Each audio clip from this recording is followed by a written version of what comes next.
Good morning, this is Thomas from thomasyoungauthor.com, and today is Sunday, the 2nd of August 2026. I'm recording this at it's almost 6 a.m. so it's early morning.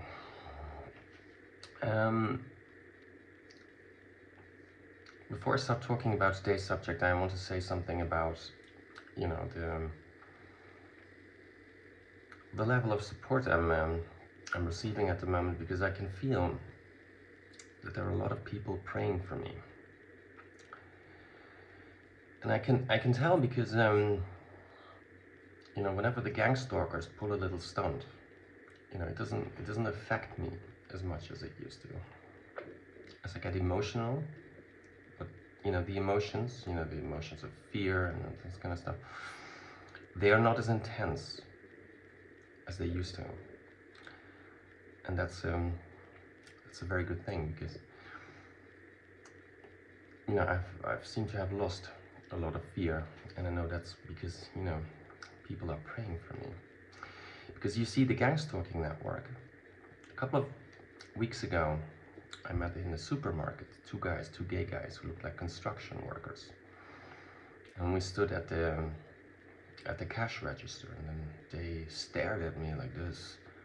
Why isn't Thomas dead? Why isn't he? They recognized me. And 10 minutes later, I received a personal message from some kind of drug dealer. We have this cheap drugs for you. Is that a coincidence? No. They want to get you hooked on drugs, because they know by constantly intimidating me, they want to keep that drug, the substance abuse issues, alive, because that will drive him into death. And now I feel better equipped to deal with these emotions, because you have to understand, when you have substance abuse issues, these are never really about substances. They're about other things. For example, the gang stalking was at times so intense, and so it was a daily thing, so the intimidation and stuff like that. So in a way, you also get hooked on the adrenaline and all the other emotions you have, and once sort of the worst part of the gang stalking disappears, you start to miss that. And often that is the moment when you start using substances, because you are so used to having all these intense reactions and intense emotions, that whenever they are absent, you feel this enormous void. You get really, and that is, yeah.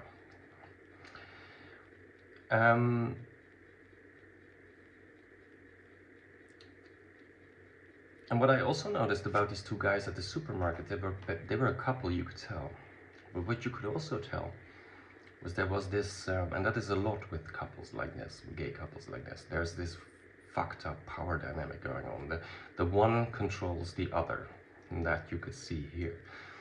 Because, as I told you, the gay community is a manosphere, and a lot of gay couples have such a really fucked up relationship, because these are relationships between men, and oftentimes one dominates the other, and you could see that here. And that tells you also something about parts of gay culture that unfortunately dominate the culture now, because they control the drug trade and control sex. For these people, sex is not about sex or enjoyment. It's about power and control. Always remember that.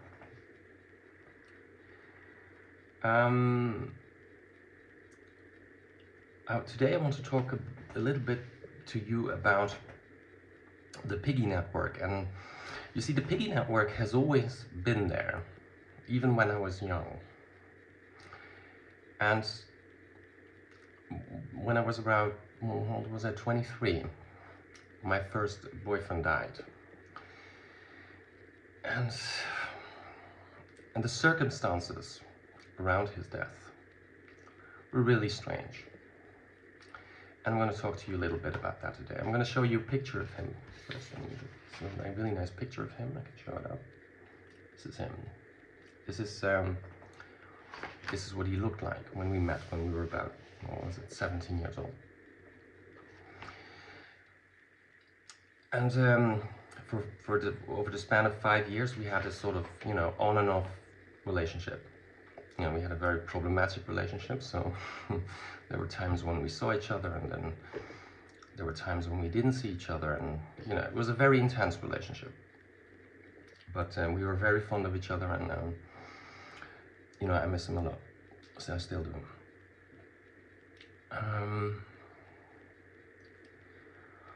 You see, a couple of weeks before he died, I met him at the train station here in this town. And I was going to see a friend, a guy I just met, who I was friends with. There was no sexual relation. And when I arrived at the train station from the bus and I wanted to take the train, he was standing there on his scooter, and he was waiting for me. Which is really strange, because when I think back on it, back then I didn't think much of it, but now I find it really strange. Because this was the time before, smartphones and that kind of stuff. So how did he know I was going there at night? Somebody must have told him.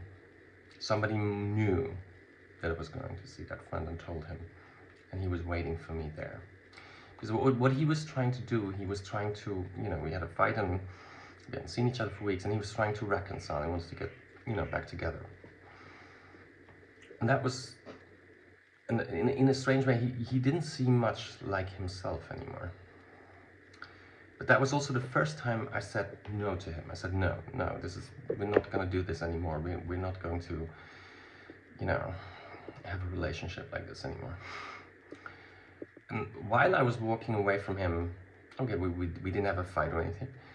I realized I did something really big here.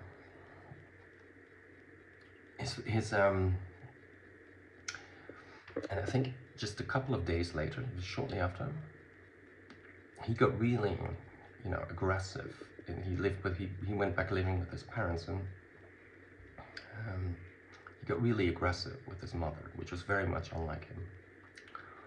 And so his father threw him out of the house. And he said, you cannot stay here any longer if you treat your mother like this. And then all of a sudden he ended up with sort of a friend of ours, of his, but which was not really a friend, because those two never got along. But he lived with him at some point.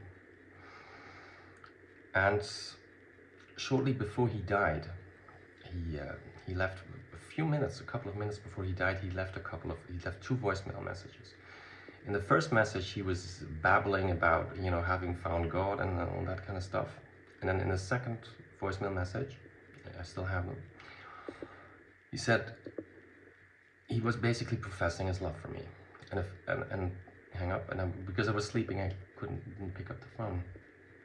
And then shortly after that, a few minutes after that, he died. He lay down on the street, and a car drove over him.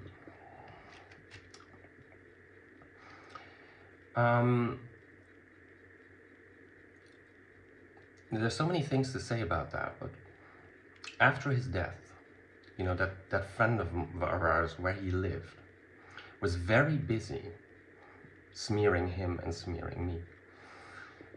He was telling things like, oh, I arranged a lot of drugs for him. He was only on drugs. But that cannot be true, because he was examined. He was examined after his death, and there was no drugs or alcohol found in his blood or anything.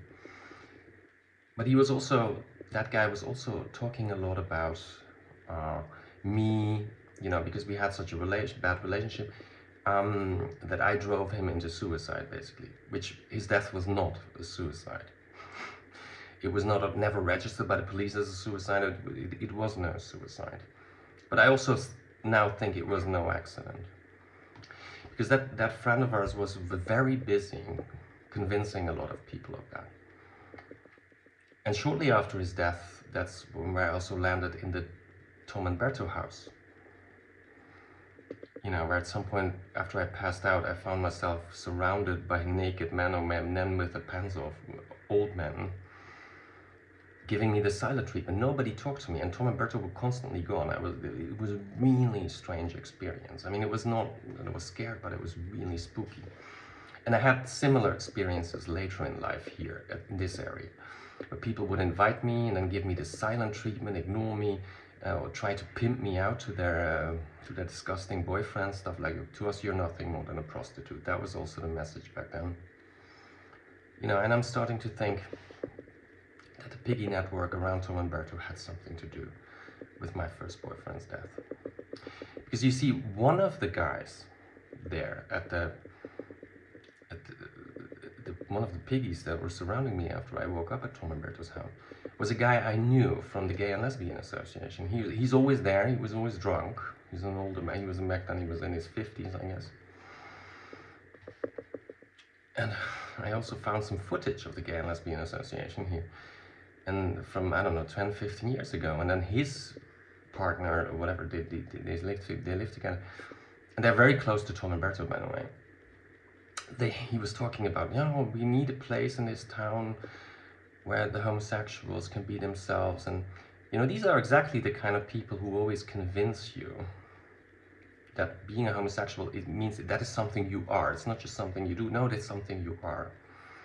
I know what you mean. They were part of the Piggy network, and they were constantly hanging out at the Gay and Lesbian Association.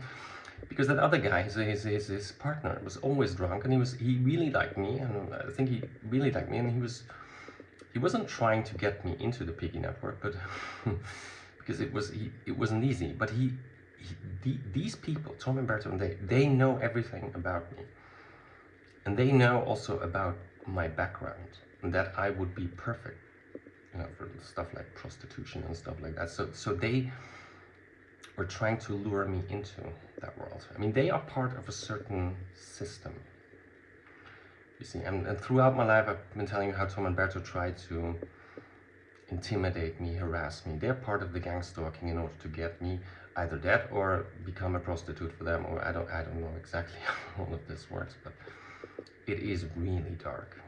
And yeah. So yeah, they had something. They must have had something to do, and they were probably also busy spreading those rumors about me. Because even when my first boyfriend was still alive, he really that one time he walked after me. I didn't even saw him at the party or anything, but he displayed a really bad attitude. He hated me. He knew who I was, and so these things have been going for far longer. I mean, the Piggy network was always there. I realized that. But because piggy parties have gotten so popular and are basically seen as something innocent now, but almost innocent, you know, it has been sanitized. But no, these things are really dangerous.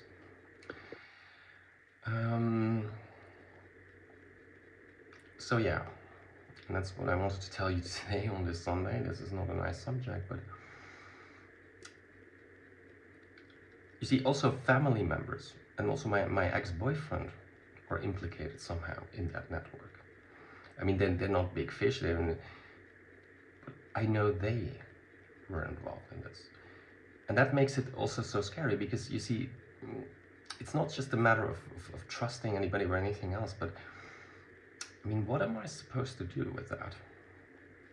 But you know, I'm really happy that so many people are praying for me, because you know, that took, you know, a lot of fear away from me, and I feel more secure, and I don't feel alone, and that really means a lot to me.